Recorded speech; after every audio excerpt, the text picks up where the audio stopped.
जुळली गाठ ग या मालिकेच्या नवीन लेटेस्ट प्रोमोमध्ये आपण पाहत आहोत. आता सावीने धैर्यासाठी जे व्रत केलेलं असतं वटपौर्णिमेचं, त्यासाठी तिथे केलेली असते. तिथेच तिला धैर्य भेटतो. तेव्हा मात्र मिळूनच आता दोघं एकमेकांसाठी व्रत करणार असतात आणि तेव्हा सावी तिथून लाजूनच निघालेली असते. पण धैर्य मात्र तिचा हात धरत असतो आणि तो बोलत असतो, आता आपण मिळून हे व्रत करूयात. तर प्रेक्षकांनो, त्याआधी काय झाले याबद्दल थोडक्यात जाणून घेऊयात. जेव्हा आता सावी, त्याचबरोबर तिची मैत्रीण बहीण रेणू आणि त्याचबरोबर तिचा मित्र म्हणजेच पराग, हे तिघेसुद्धा बाहेर पडलेले असतात.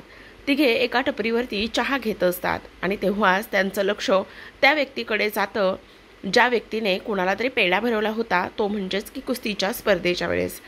आता मात्र सर्वात महत्त्वाची गोष्ट म्हणजेच की भाऊराव आणि त्याचसोबत केतन खूप सारे स्पर्धेमध्ये जिंकलेले पैसे मोजत असतात. जवळपास ही रक्कम मोजून झाल्यावर 15 लाख रुपये एवढी झालेली असते. तेवढ्यातच आता तिथे दीपा म्हणजे सावीची वहिनी आलेली असते आणि ते पैसे पाहून बोलत असते, अरे बापरे, एवढे सगळे पैसे? म्हणजे यातले काही पैसे माझ्या अथर्वसाठी म्हणजेच तुमच्या भाऊ नातूसाठी. आपण एखादा लाख नाही. भाऊ रागानेच बोलल्याच्या नंतर परत ती म्हणत असते, बरं ठीक आहे, एखादा लाख नाही तर कमीत कमी 70-80 हजार तरी आपण नक्कीच बाजूला काढून ठेवू शकतो. असंही नाही अहो, पण मी तुमच्या नातवासाठी तर बोलत आहे ना. तेव्हा आता भाऊराव म्हणत असतात, हे पैसे जनतेचे आहेत आणि जनतेने विश्वास ठेवून मला हे पैसे दिलेले आहेत आणि ह्या पैशामुळे आपण शाळा चालू करणार आहोत. त्यांनी विश्वासाने हे पैसे दिलेत असं ते बोलत असतात. पण दीपा मात्र या गोष्टीचा खूपच जास्त कांगावा करते. बाहेर उंबऱ्याजवळ जाते आणि जी कुंडीतली खाली माती गळालेली असते ती माती हातामध्ये घेते आणि दोन्ही गालाला पूर्ण तोंडावर लावून फासून घेत असते. आणि तेव्हाच मात्र सर्वात महत्त्वाची गोष्ट म्हणजे भाऊ हा सर्व प्रकार बघत असतात उघड्या डोळ्यांनीच. कारण भाऊ बोलले होते, ज्या लोकांना गरज आहे त्यांच्यासाठी हे पैसे आहेत. आता मात्र भीक द्या, मला भीक द्या, मला खूप गरज आहे, मला माझ्या मुलाचं मोठ्या शाळेत ॲडमिशन घ्यायचं आहे, तुम्ही मला भीक द्या, भीक द्या. तेवढ्यातच आता अनुराधा म्हणजेच की सावीची आई ती म्हणत असते, अरे केतन, हा सगळा काय प्रकार आहे? तर इकडे मात्र सावी त्या माणसाचा पाठलाग करत असते रेणू आणि परागसोबतच.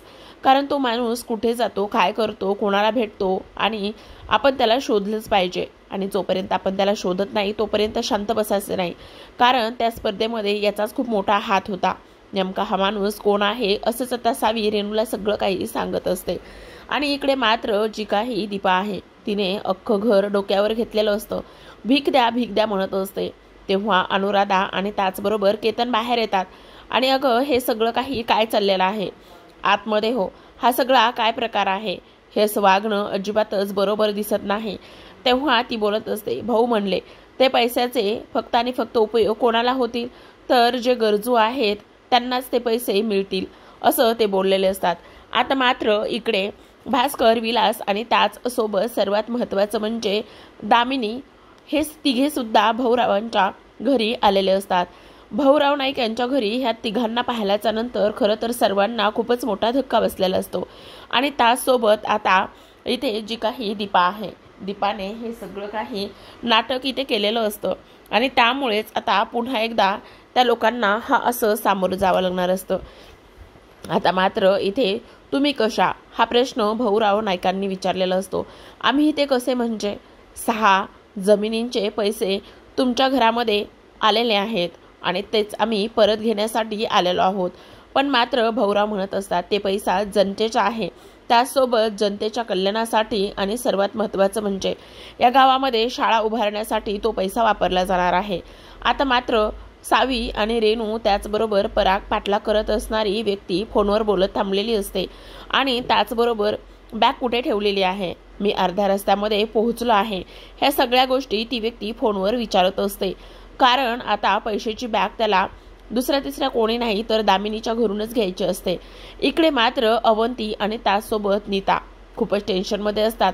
खरं तर अवंतीला टेन्शन आलेलं असतं. कारण नीता येते आणि तिला विचारते, अगं ताई, अशी का बसलीस तू, काय झाले? त्यावर अवंती बोलत असते, अगं आमचे हे आणि भास्करराव आणि आईसाहेब तिकडे भाऊरावांच्या घरी गेलेले आहेत. आता तिकडे जाऊन काय गोंधळ घालतायत कळत नाही. आणि सर्वात महत्त्वाचं म्हणजे एक माणूस घरी येणार आहे आणि तो माणूस घरी आल्याच्या नंतर त्याला कसली तरी बॅग देण्यासाठी सांगितली आहे. तुला सांगू का, असं काही जर करायला सांगितलं तर नक्कीच मला काहीतरी वेगळे संकेत मिळतात. काही चुकीचं होणार नाही ना. आणि ती लोक तिकडे गेलेली आहेत म्हटल्यावर सावी आपल्या घरी येण्याआधीच नातं विस्कळायला नको किंवा मोडायला नको याचीच मला खूप जास्त काळजी वाटते ग. असंच ती इथे अवंती नीताला सांगत असते. तर आता मात्र इकडे दामिनी भाऊरावांसोबत गोष्टी काही बोलत असते. ती म्हणत असते तो पैसा फक्त आणि फक्त इथे आमचा आहे आणि त्यासोबतच तुमचा काहीच हक्क नाहीये.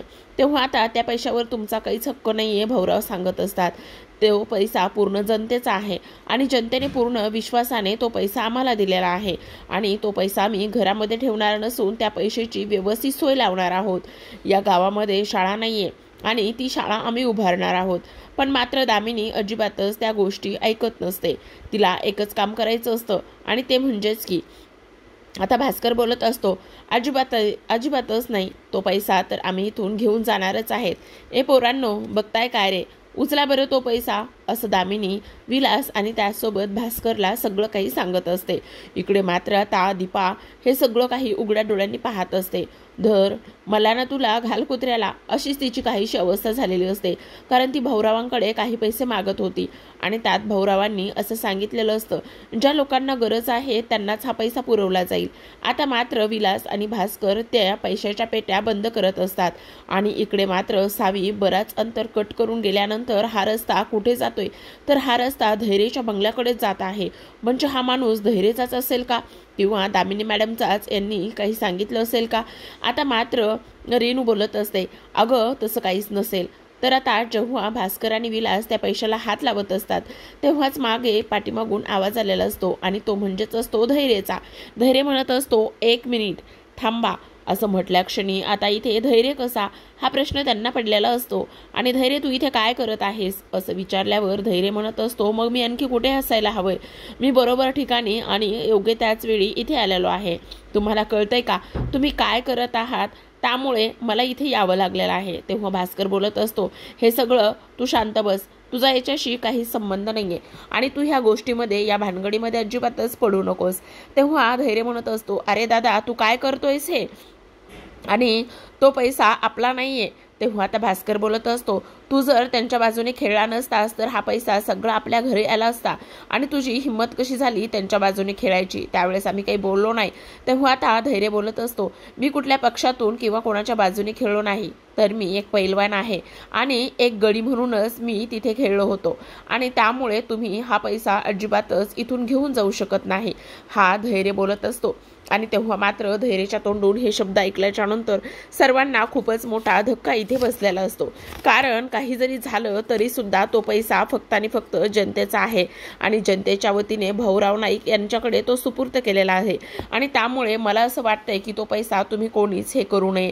तेव्हा मात्र तो त्याच्या आईला म्हणजे दामिनीला सुद्धा ह्या सगळ्या गोष्टी समजावत असतो. तेव्हा मात्र दामिनी त्याच्याकडे प्रचंड रागाने बघत असते. ती म्हणत असते, हे बघ धैर्य, शांत बस, आपण हा विषय घरी जाऊन बोलूया. आत्ता आम्ही ज्या कामासाठी आलेलो आहोत ते काम आम्हाला तू गुपचूप करू दे. पण आता मात्र धैर्य अजिबातच त्यांच्या कुठल्याच गोष्टी ऐकायला तयारच नसतो. त्यानं तर स्पष्टपणे सांगितलेलं असतं, हा पैसा फक्त आणि फक्त इथे भाऊराव नाईक यांच्याकडेच राहणार आहे आणि आता इथे दामिनी जास्त वाद घालणं योग्य समजत नाही आणि म्हणूनच ती तिथून निघण्यासाठी जात असते. तेवढ्यातच मात्र पुन्हा तिच्या मनामध्ये काही गोष्टी येतात आणि म्हणूनच ती धैर्यकडे एक कटाक्ष टाकत असते आणि पुढे गेलेली दामिनी मात्र पुन्हा एकदा मागे परतत असते. दामिनी तेव्हा मात्र आता भाऊरावांसमोर जाऊन उभे राहत असतात आणि दामिनी भाऊरावांसमोर उभा राहिल्याच्या नंतर त्या बोलत असतात, आता मी इथून निघून जाते, पण याचा अर्थ असा नाही की तुम्ही जिंकला आहात आणि त्याचसोबत हा सगळा काही घोळ कशामुळे झालेला आहे, त्या जमिनीमुळे झालेला आहे. त्या जमिनी आमच्याच होत्या आणि ज्या जमिनी तुम्ही गिळल्या आहेत त्या जमिनीत तुमची सर्व स्वप्न मी पुरते की नाही हे पहा आणि जो काही आमचा अपमान झालेला आहे तो दामिनी मुजुमदार कधीच विसरत नाही. व्याजासकट तो ती वसूल करते, हे सुद्धा तेवढंच मात्र तुम्ही लक्षात ठेवा. असं म्हणूनच दामिनी आता तिथून निघून गेलेली असते. आता दामिनीचे हे शब्द जे काही नाईक आहेत, म्हणजेच सर्वच नाईक, त्यांच्या कानामध्ये अक्षरशः घुमत असतात. आता त्याच्या आईने केलेल्या ज्या काही गोष्टी असतात, बोललेली जी काही वाक्य असतात, त्यामुळे आता मात्र धैर्य स्वतःलाच कोसत असतो. धैर्य भाऊरावांसमोर उभा असतो आणि त्याच्या आईच्या वतीने हात जोडूनच माफी मागत असतो.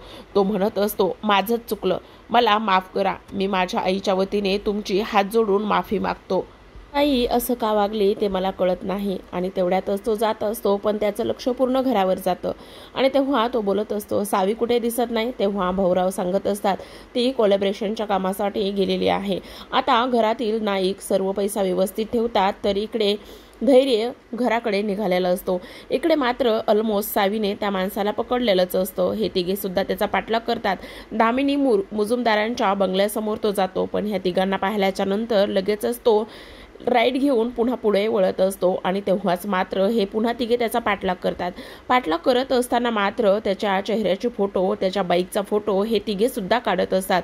रेणूला लगेचच फोन येत असतो, कारण इथे आता धैर्याने पाहिलेलं असतं हे एवढ्या घाईत कुठे जात आहेत म्हणून. आणि रेणू म्हणत असते, त्या दिवशी पार्टीमध्ये जेव्हा गुंगीचं औषध मिक्स करून जो पेढा खायला दिला होता तो आम्हाला सापडलेला आहे, आम्ही त्याचाच पाठलाग करतोय. तेव्हा लगेचच धैर्य सुद्धा त्यांच्या पाठीमागे येत असतो.